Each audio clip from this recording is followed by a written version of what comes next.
So welcome to our first episode of 2023. This is a fantastic start to the new year where Mark and I get to chat to the brilliant David Brooks, who, as you all know, works with Gary Numan, but has also done some incredible stuff in his own right, especially the Little Finger album, which we absolutely love. So we'll get to that interview very shortly. Before we jump to that, just want to remind you, March 25th, if you haven't bought tickets yet, there's not many left. The Water Rats, where you get to see Beautiful Machines, Cult With No Name and National Milk Bar, all playing live to make your ears extremely happy. I'll ask Mark to put a link at the bottom of the page. Lots of good things going on there. Cult With No Name are actually going to be launching their album on the night, and there's a couple of other surprises that you're going to see, courtesy of our good friends at Blitz Magazine. So get your tickets, absolutely worth it. Now, back to the interview. Mark and I had the great fortune, as I say, to chat with David Brooks last Sunday. What an absolute gent, really nice guy. Hope you enjoy the chat. David, I mean, as a keyboard player myself, how did it feel first rehearsal going in with Gary Numan when he was kind of, perhaps 10, 15 albums in and you had such recognisable music to learn? I mean, was it kind of daunting day one, just walking in there thinking... Yeah.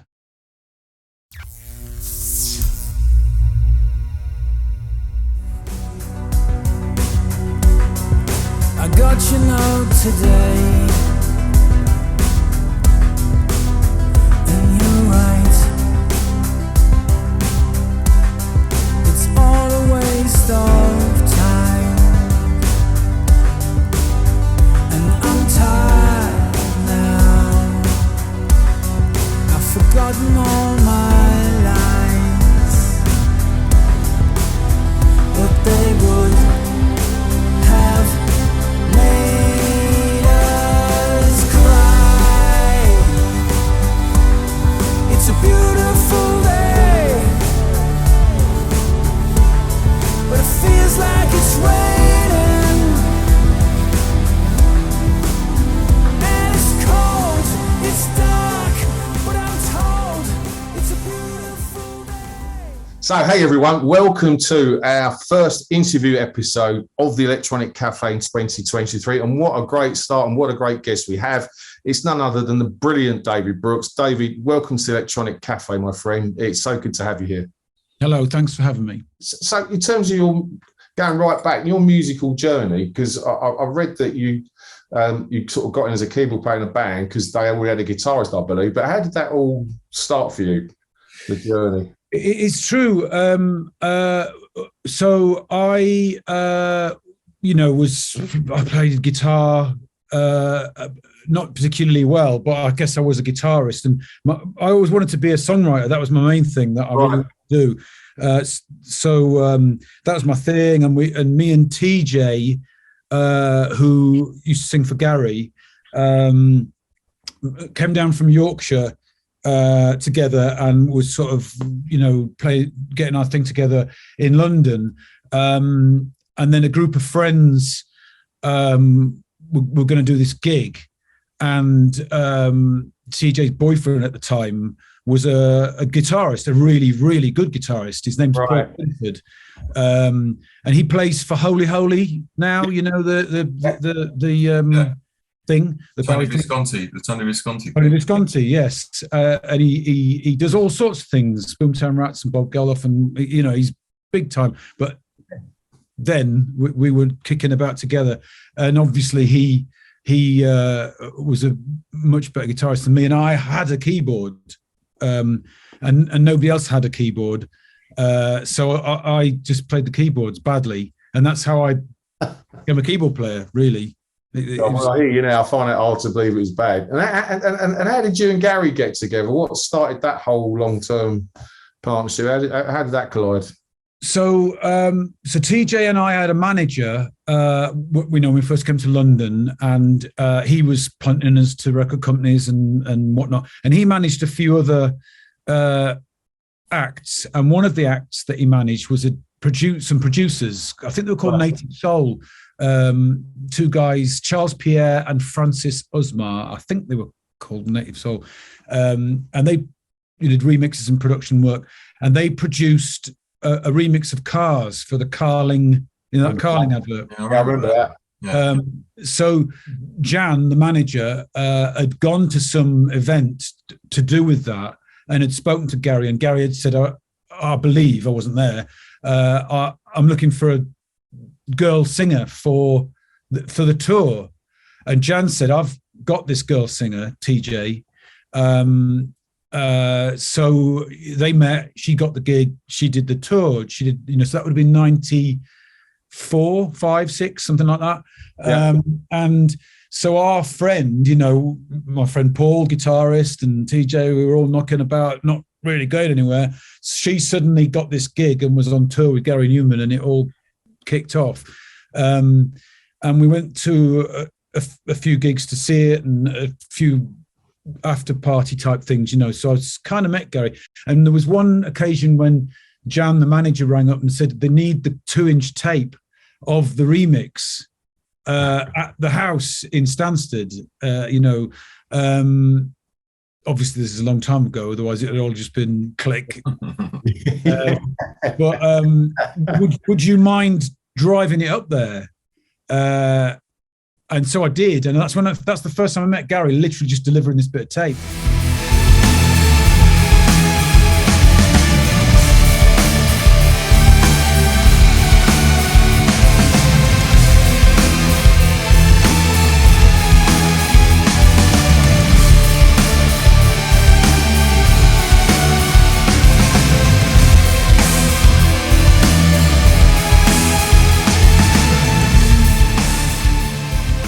I remember going in the house and meeting Richie, who was new, and you know, Kipper and Aid and John, and so a year or two later, probably, John decided to stop being in the band and pursue being a pilot. I'm making this up. I think this is true, and I think it was Aid Orange who said, because the way Gary always operates is, does anybody know whatever he needs, you know, a drummer or whatever. Yeah. And I think it was Aid Orange and said, what about TJ's mate, who we've met a couple of times at parties, you know, he plays keyboards, and that was it. It was in. Yeah. So David, I mean, as a keyboard player myself, how did it feel first rehearsal going in with Gary Numan when he was kind of, you know, perhaps 10, 15 albums in, and you had such recognizable music to learn? I mean, was it kind of daunting day one, just walking in there thinking? Yeah, it was. I can't. Yeah, it must have been. I can't remember it, but it was a weird situation because I had done some gigs. I mean, I'd done, you know, through school and orchestras and, you know, stuff, and I'd done some stuff. And I'd done a load of work with the Cutting Crew. I'd done that keyboard job a little while. So I wasn't a complete novice. And the weird thing about Gary's gig is, or was then, you just turn up empty-handed and all the gear's there. Wow. Because very specific about what gear was. Yeah, the gear you would play. You wouldn't think, oh, I'm going to take my this and one of them, and I'll try him out on that. He'll love that. You don't take anything. He would never send you the tracks. I didn't know what I was going to play. I'd not learned anything at all. So you just turn up, and he said, right, this is the gear. This is the sound. Play this. That's it. You know, there's no. Wow. You know, interpret this or how, what, you know, there's none of that. You just do. Yeah.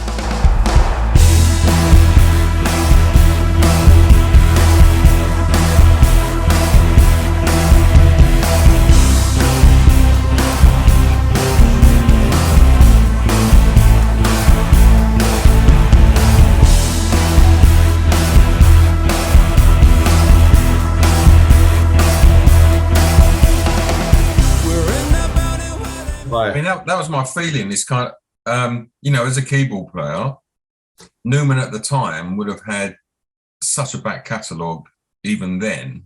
And to turn up, you know, not knowing what you're going to be asked, and to be put in that situation of someone as iconic as Gary, I mean, I'm thinking it from my point of view. I'll be thinking, oh my God, like, Yeah.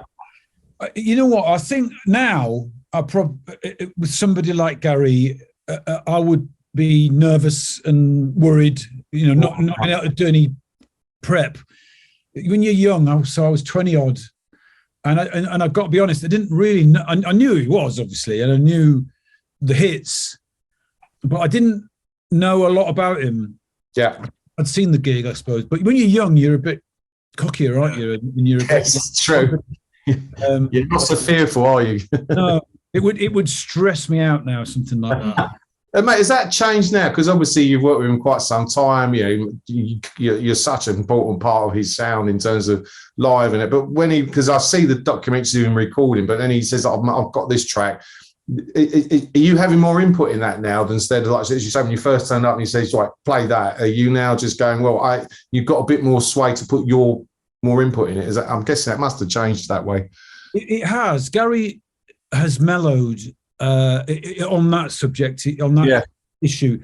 For many years, if you played not a wrong note, but a different note, or played something differently, or a different sound, or if you edited something, and he would always notice, and he'd always eventually log it, and eventually he'd say, you know what, this is the sound, this is the part, I knew never get anything past him. And I don't think he's missing things now. I think he's just kind of mellowed a little bit, and the music's changed. Yeah. The like you say, the first 10 albums or whatever, I want it like this. We're not going to do it any different, because that's how it works. It ain't going to work if you do it differently. Yeah. Now the way we do things is we get sent the albums, obviously, and I can work out what I'm going to do. I can work out what I want to play, because it's a keyboard part, and what I don't want to play, because it's Atmo or drum loops or whatever. Yeah. And then me and Adel talk, and we'll discuss what I'm going to play. And my thing is, I want to play not everything, 'cause you can't play everything, but if it can be played, I want to play it. Sure. If it's a wash of stuff or a repetitive little figure, then I don't need to play that. I've got nothing to prove. I just want to play the parts, the keyboard parts. So we'll do that, and he'll take it off, and then he'll tell me how he's done it. It's usually Omnisphere or something that he's discovered, some new bit of gear, and he can send me the edited sounds if it's Omnisphere, and then I can play them.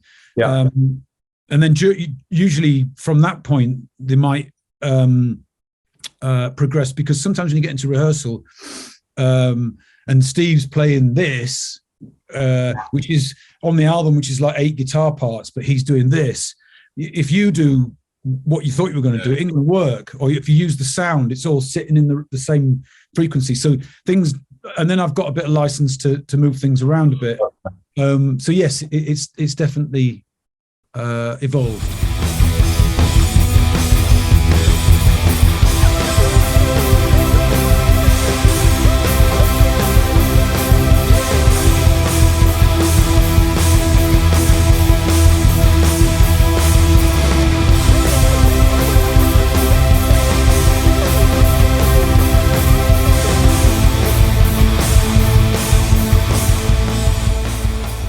I mean, you just finished that massive tour. I mean, it just seemed like a year. I mean, I might be wrong. It's like a good year and a bit that you were touring, but for Intruder. But when that finishes, it must. What's the emotion when it suddenly ends? Because I saw your Facebook post and it looks amazing. But I mean, it's a hard work. It's a hard sort of journey, and I'm sure it's great. But is there a mixture of pride, emotion? I mean, how did you feel when it just finishes like that? It is tough. It's always sad, because you're in this bubble. It's like a reality TV show. Yeah. You're in this Big Brother house with these people, and you get really close because you're with them every day. Yeah. For a long time in weird situations. And then the final gig is never, I remember the final one of Savage, and it wasn't particularly ceremonial. It wasn't a big deal. I remember walking, because I flew back and some people went somewhere else. Some people went on the bus. We were in Scandinavia somewhere. Right. And I was flying.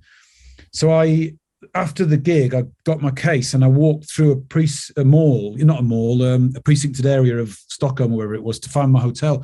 And Yeah. it was kind of the first time I've been on my own for a year, literally on my own. Yeah, yeah. Ring somebody to say, where's the hotel or whatever. And you just feel weird and miserable. Yeah. So yeah, it is a jolt to the system, and then you're back here. We got back from Intruder, and I sent a photo on my phone. I did my lad's paper round with him because it was chucking down with rain, and I just thought I'll give him a lift.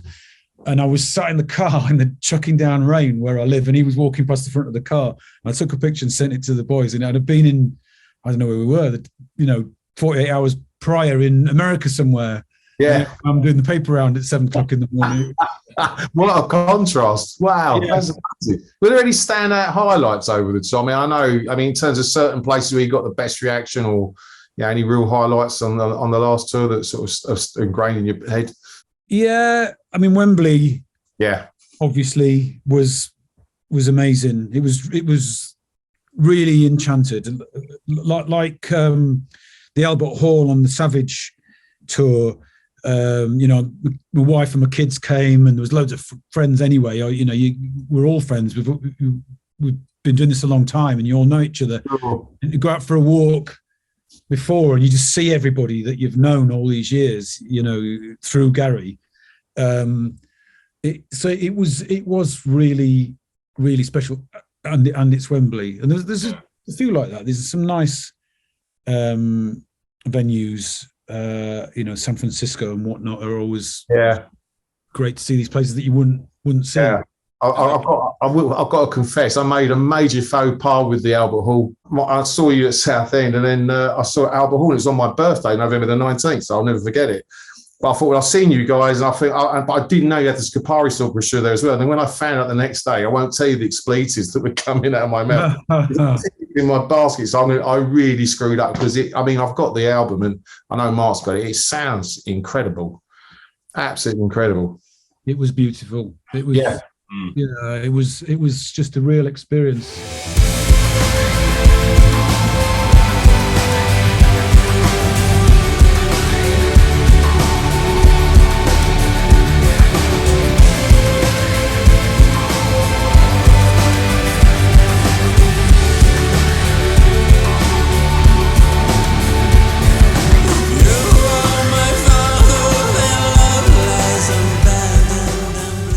Yeah, it was, because my mum was a music teacher, and she was a sort of classical musician, and I'm not saying I'm certainly not a classical musician myself, but I've got an appreciation of it, and been brought up in that kind of household with it all.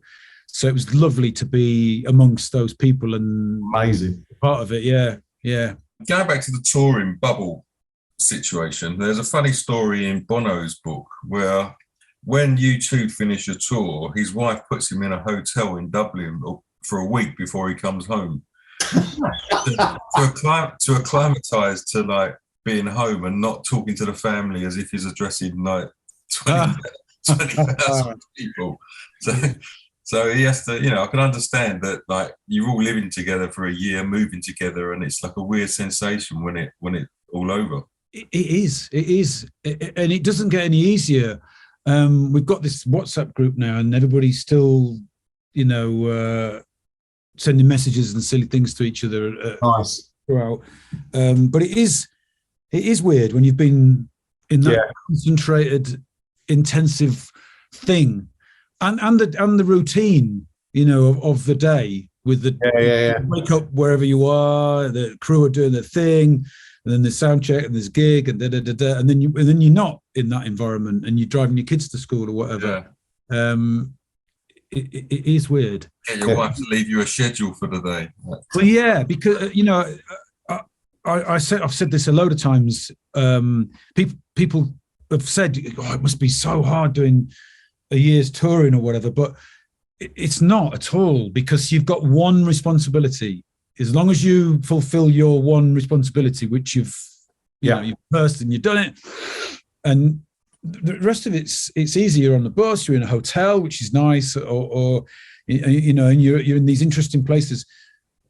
When my wife's at home, that's tough. That's cool. So I it's not hard in that sense. And mate, you've worked with a ton of artists as well. I mean, I was just mentioning earlier, you worked with, quite eclectic mix. You know, Smokey Robinson, I was like, wow. And then Bananarama, Nicole Scherzinger, and then obviously our mutual friend, Mr. Egan. Yeah. I guess with Rusty, you're probably long-term friends. But all these other artists that come through, is it just through? Is that through your management, or is that just through your connections with these people? How do they happen? I think when you you do music, and I have been doing it a long time, and you do different things with different people, like and people, your mates ask you to do things. Like my mate Simon, who did Gary's gig when I think Richie was away years ago. Was he doing the Mission or was he on Audi? I can't remember. He was away, right. And I got a friend of mine called Simon, who's a really great drummer, to come and sit in for Richie, and we did a couple of bits and bobs. And we've done loads of gigs forever. And he was doing Bananarama, so he got me into that, and that's how it works, different things. I guess it's the same with any line of work that you're in. You do that.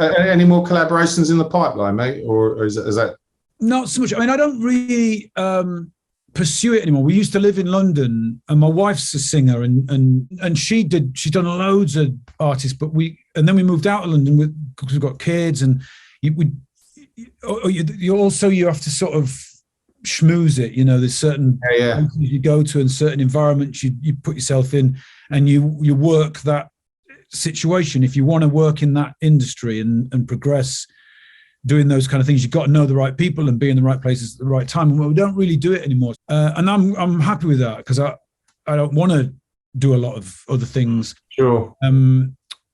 So I'm absolutely happy with just doing the Gary thing. The Rusty thing, Rusty came about because of Chris Payne, who obviously I met through Gary, and we've always got on really well, and him and Rusty were talking about doing some visage things and getting that off the ground, and Chris got me in. So you did that thing in Belgium, didn't you? We did. The windswept day. Yeah, it was interesting. There's a good set there. Yeah, definitely. And we kind of, the people involved, put it together ourselves, managed it. We literally got on the train with stuff under our arms and went down to Belgium, and there was no management or tour manager or responsible adult. So it was a bit of a white knuckle ride. Yeah. I won't walk you through it. It's a hilarious story, but but as a first attempt at something, and there are plans to do some more, to get it going and do some stuff. And Rusty's got loads of ideas, and it's got legs. There's there. So hopefully we'll get it together. We've heard most of the stories from Rusty anyway about the festival, but I mean you're on his new record as well, aren't you? Yes. A track on my album he liked, so he's done it with Tiny Magnetic Pets. This little finger stuff, love it. I think it's really strong. There's a ton of variation, because correct me if I'm wrong, it's mostly Gary's band, right? If I remember right, when I saw you guys play, and it was completely different. I loved it. I just thought, it's just different songs you'd written. So the whole thing came together. It just sounded so good. Is that something you're going to be working on more albums, another album in the pipeline, or? Yeah, I hope so. When we did the live gig, yes, I just used Gary's band and my wife, just because it seemed like a good idea. It was brilliant. A good band.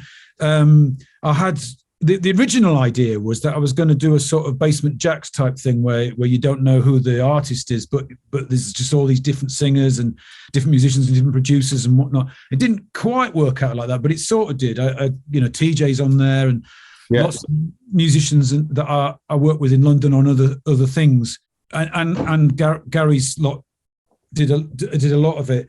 And then when we did the gigs, I think a few people mentioned that, and I think, because they've only know us really from playing with Gary. Exactly. People think that that's the sum of them, of Steve or whatever. But he's an incredibly versatile and accomplished musician across so many different styles, and he's got a beautiful voice. So it was interesting for people to see a little bit of that. And when the dust had settled and all that, because we tried to gig it, and I haven't really been in that environment for 20 odd years, trying to get gigs because I've done other things. Sure. I didn't do a very good job of it, and we were just in the end of lockdown, so it was doomed from the start. Yeah. And then we've been kind of busy with Gary, I guess, since. But I really would love to do some more gigs. I really need to get my finger out and commit and do it. Get on with it. When things get rough, it's tough on us, but we don't have to stop it. Oh no, no.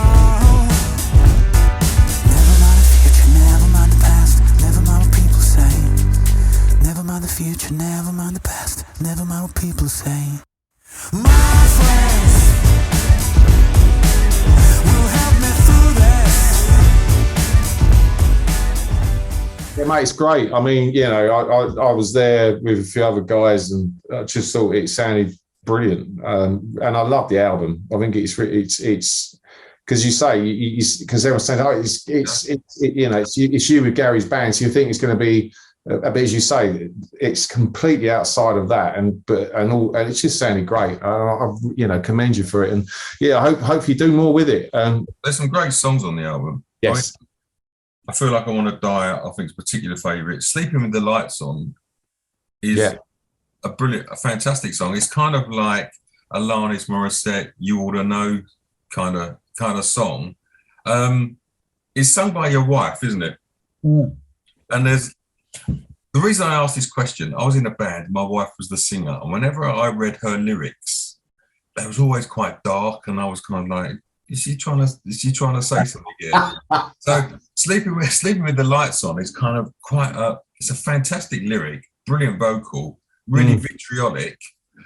Do you ever get worried, like sleeping at night? I'm gonna hurt you, desert you, just like your little games. I've waited, I've hated, I've watched you walk away. It's time now, you're mine now, you're gonna have to pay. You've been sleeping with the lights on. When the night falls down, you will wonder where the fight's gone. We'll just we wrote that together, and we wrote a few songs on the ones. I think all the ones that she sings we wrote together, apart from one. I know what you mean. I think I came up with that lyric, "Sleeping with the Lights On," and then took a bit of the idea to her, and she sort of filled it in. But I know what you mean. Yeah, it is a bit weird. I mean, my wife used to write, like, she wrote all the lyrics on the whole album, and like some of the songs, I'm looking at them thinking, is she talking about me? What's But also on you've on Spotify, there's an acousticy version of that song as well, isn't there? Yes. Which isn't on the CD, which is, again, because there's less around her voice, and she you can tell just how amazing her voice is. It's a brilliant song. You know what? We were doing all the recording, and I was doing all my production-y stuff and trying out all these different ideas, and the album was dragging on a bit. And the idea of these crowdfunding albums and just the way the world is now with social media is you're supposed to create content and be putting things out and letting people know how it's going. And I'm rubbish at it. I'm so terrible. But I had that song put on in the studio where I'm sitting now, and I muted everything and just had the guitar, which my mate Lee had done, and Angela's vocal, and it's the guitar and vocal that are on the track on the album. It's not a different recording. It's just muted all the electronica and solo those two bits, and it just sounded brilliant. Yeah. Oh bloody hell! Here I am spending a year of my life trying to do this electronica album, and I should have just done it like that, and it works beautifully. Yeah, it does. She has got a great voice. Great voice. Yeah, I mean, the song's great anyway, but I mean, the whole album's great. But I mean, Thank you. the stripped down version of that song is just really powerful, I think. Thank you. Yeah, I mean, his guitar playing's amazing, and yeah, she's it's great to have. To know these people. You'll be sleeping with the lights on when the night falls down. If you wonder where the fight's gone, well, just turn around, 'cause I'm gonna make you sorry. Man, on that, I mean, you talked about your love of classical music, so I'm guessing your influences are quite wide and varied. Who are your sort of big influences that got you into, who are the bands and artists that made you go, this is what I want to do for a living? Well, there was always lots of classical music in our house when I was growing up, and then I just went through when you're in your teens and whatnot in the 80s, just went through the same as everybody else. I do love a load of 80s pop. Oh yeah, absolutely do. Can't think what I would say my influences are. It is very eclectic, and I think I did worry about it with the album, that it nothing. There's no common thing, all the songs are so completely different. You can't say it's this, it's that album, it's whatever. I also think that's what makes it so good. Well, I'm not trying to get signed and get in the charts and that kind of thing. So who gives us stuff? Yeah, exactly. Which means it's more coming from here than, as you say, and that's why it sounds great, because that's the best kind of music. We were talking to Midge about it, saying there's a lot of music, and I don't want to get too sound like an old man, but you've got 20 guys putting an algorithm together and it's not real, and you kind of go, well, I mean, as an older man, I think music comes from here, right? It has to, and that's the only way it resonates. I think of modern music, and then you look at, it's 15 songwriters on a song, and it's like, it seems to be like songwriting by proxy, really. Yeah. I was having this conversation with my daughter the other day about certain artists. You think of a solo massive megastar singer, woman or man, an A-list superstar. The one I'm thinking of is the product of a big factory. Yeah. And the factory being the stylists, the writers, the producers, the management, the promoters. Yeah. All of these people, and you might, as you said, there might be 15 people from around the world that have written those songs, and it's a business. And at the front of that business is the product, the tin of beans that they're making. Yes. They're not Elvis. I mean, Elvis was a product, but they're not. I'm trying to think of an artist that is absolutely Prince. Totally self-made. They're just the pushed forward product of all of their efforts, and it is. And you can hear it as well, I think. But I think it's the same the world we live in. I mean, I work in the city. I'm an insurance broker, and part of my job is fine art, ensuring like super fine art in exhibitions. Like the massive blockbuster exhibitions and stuff. And like get artists now that are successful. They're not some troubled artist where they just like painting stuff and their gallery is selling it for them, their gallery is saying to them, that one sold well, we need another 5 of those, we need another 2 of those. So the same way that a musician is the tin of beans at the end of the product to sell the song or to sell the album, it's the same in life. It's like, artists are being told by the non-creative people, the gallery owners and the people that represent them to sell it, which paintings sell and which ones don't, and they've got to go and churn out another 5 of them. So, it's kind of like the tail wagging the dog. And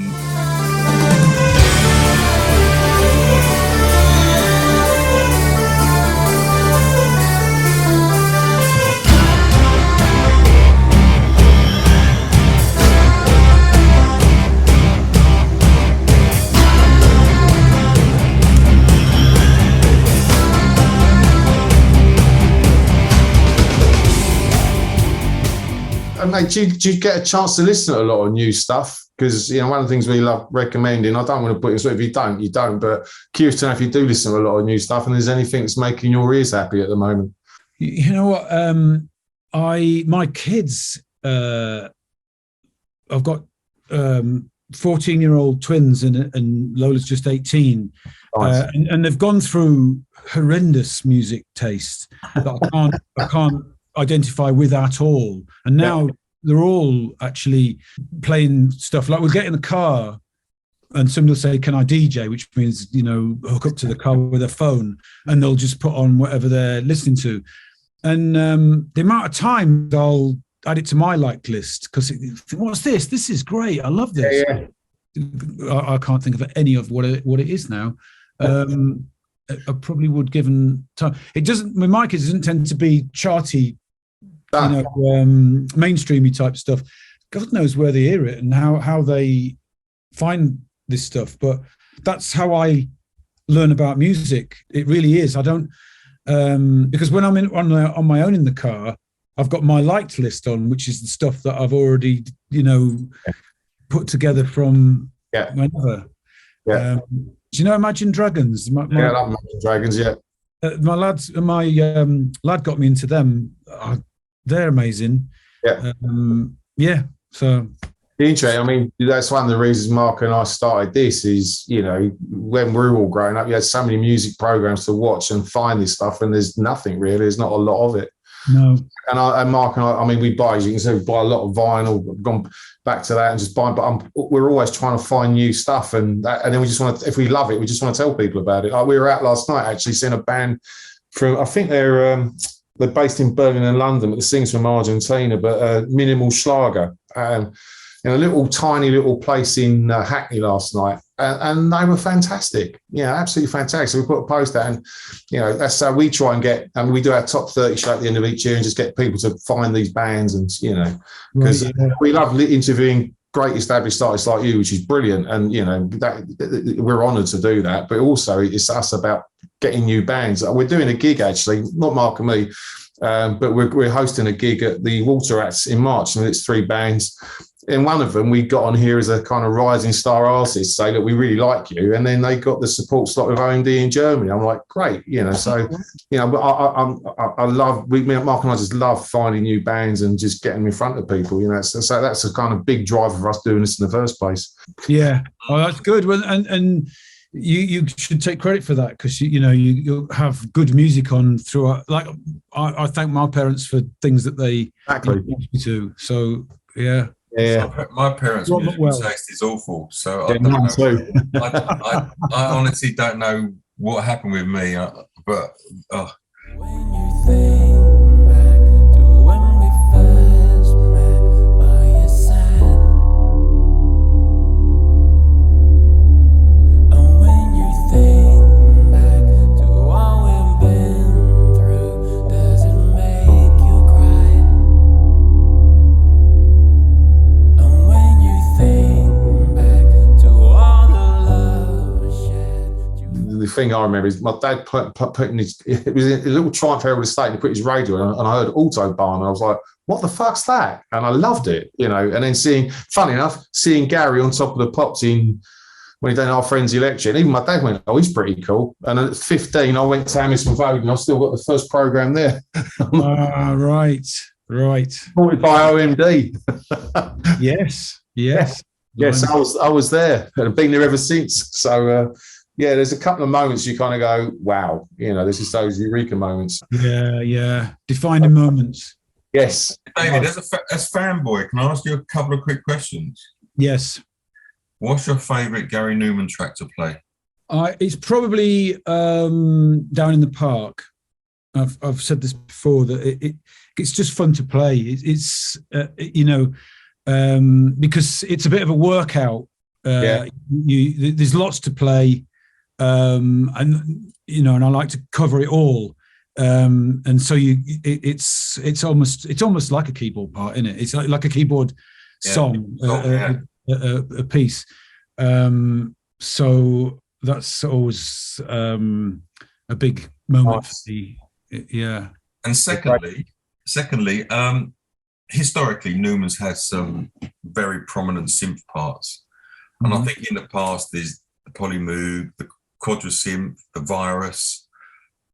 They're all kind of bulky, unreliable. I guess now, is it mostly main stage, I guess? It's all main stage, apart from the Virus. I have a hardware Virus. And then I've got when he moved to America, and he had all these old synths in the in the thing, which he got rid of, most of them, and we sampled all the bits he wanted, some old D550s, the Roland things that he used in the 80s and whatnot. We sampled all of those. The Quadrasynth we sampled because we hated it. The machine, the big washing machine that you carry around with you. So we sampled the bits, the sounds that we wanted, and I got them all, and I've got them all in main stage, and they work absolutely perfectly. Yeah. And then I've also got Quadrasynths, which emanate not Quadrasynth, Omnisphere. Yeah. Omnisphere, which they use a lot. And a few other bits and bobs, but that gives me main stage, and it's so versatile. I know there'll be purists out there that will hate me for that, and that I should have, lots of big wooden boxes and all the gear, but it just works really well, and you need that reliability. You need that to be able to call things up immediately and just have it. I used to have some of the analog synths, and changing from patch to patch between songs would take forever. Especially on a big setup. And I guess a keyboard player could surround himself by a lot of flashing lights and stuff that looks good, but you want reliability and reproduction of sounds at your fingertips. It makes total sense, doesn't it? Yeah. I spoke to Chris Payne about it, and he's got horror stories of things transposing and refusing to recall patches and having to reconfigure the whole lot, between songs and whatnot. So he gets it.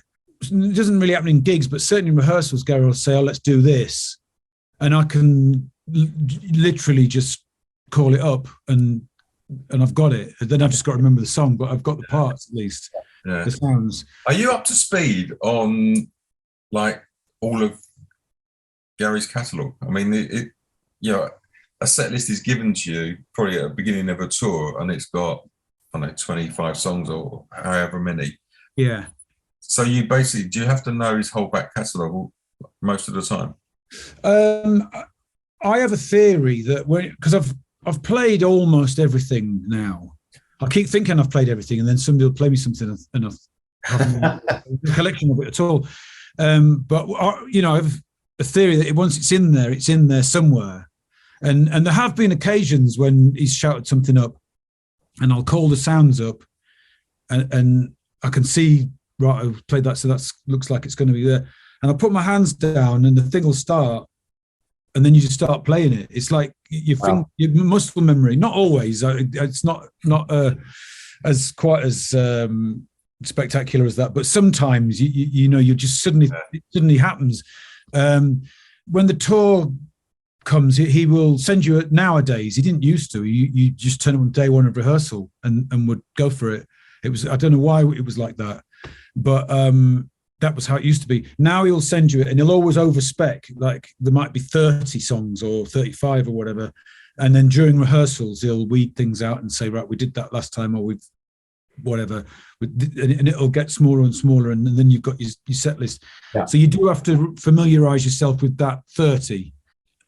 So you and I've got time to do that as well. So no, I don't. If you shouted out something now, I probably wouldn't be able to do it. That's my get out of jail. I didn't realise you had a keyboard underneath the screen, so we won't test you. We won't put you on the spot.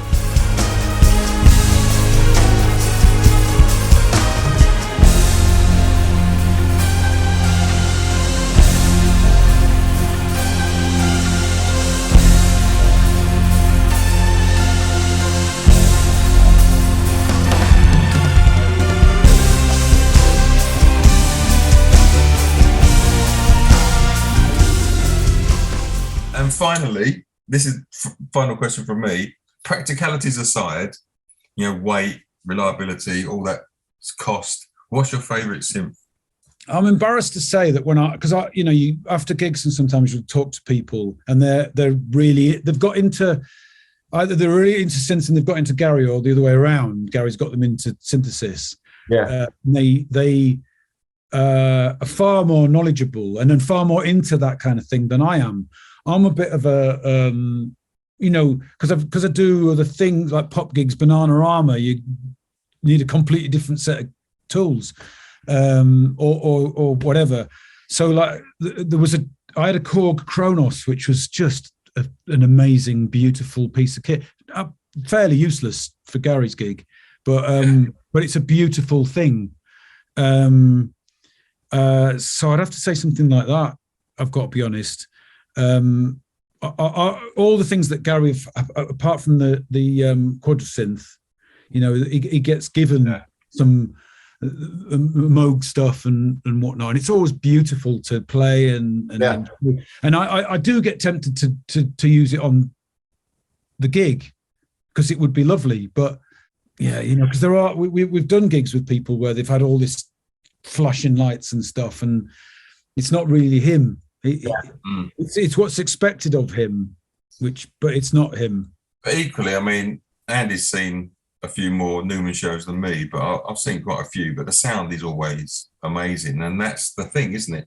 It's like, you know, you don't really want to be surrounded by all the synths for, some of them might be placebos, they might be there to look good and stuff, but at the end of the day, it's the sound that comes out the front, and I mean, that's what you're credited for. Yeah. We've never really spoken about it, but I know it's not him. He wouldn't want me to just have loads of stuff. And you know, sometimes somebody will get in touch and they've created a sound, you know, the Polymoog or whatever, or some sound from a song, and can you play it to Gary? And I will play it to Gary, and he's always very complimentary and grateful. But he's thinking ahead. He's much more Omnisphere and Virus and modern. The retro thing isn't really where he's looking. So it is practicality. You know, we're on tour. We've got to shift this stuff and get going. So if I with the crew turned up with, you know, 6 more flight cases of gear and said, we're going to do this and we're going to have a nice Persian rug and a thing that does this, and I want to be able to do that, they just say yeah. Oh, thanks for answering it honestly. I know what you mean though, because we did a gig once, and afterwards I could see the rest of the band, Andy, everyone talking at the bar, and some guy was asking me what my MIDI setup was. and I was kind of stuck away from it. Bad, I was a singer. Trying to tell him the configuration as best as I could, but you know. Yeah. David, thank you very much for giving up your Sunday afternoon. Yeah, thank you, mate. My pleasure. We really appreciate it. It's been really interesting to talk to you, fascinating to talk to you, and it was nice to meet you at the Rusty gig the other week. Thanks for having me. I've really enjoyed it. It's been nice to chat to you. And, I'll see you somewhere. If not there, we'll obviously see you out somewhere. Yeah, totally. And looking forward to some more Little Finger stuff as well. Fingers crossed. I'll keep you posted. Yeah, do, because it's great. It's really good, mate. Thank you very much. If anybody is interested in the album, it's on. I'll send you the link. Townsend, which is the same as Gary, I believe, is where it is. Townsend, Littlefinger, or something. Yeah. But yeah. Is there still some signed ones available? Oh yeah. Right. Send a link through, and we'll put it in the description, and people can buy it. It's a great album. Fantastic. Thank you very, very much. Cheers, David. Love to speak to you. Thank you for your time. Thank you. Thank you. Soon. See you then. Bye-bye. Bye. Bye. But it all would be alright. But you didn't mean forever. Will you be there tonight? And she said, don't wake me now if I'm dreaming. Don't wake me now if I look like I'm happy. The situation. I'm here crying. When did it end? Keep a diary. I was the one. She was fiery. And I'm just trying to get this little crazy person. Wanna drive me now? I can't sleep. Sometimes I can hear you calling me. So that's it for this particular episode of Electronic Cafe, but keep your eyes and ears out for some big new announcements coming, lots of good content coming your way to really make your ears happy. We aim to bring you the best interviews and all the best new music and bands you really should be checking out. So stick with us. We'll see you all soon. Take care. Bye-bye for now. Thanks for watching the Electronic Cafe. We'll see you again soon. Bye bye.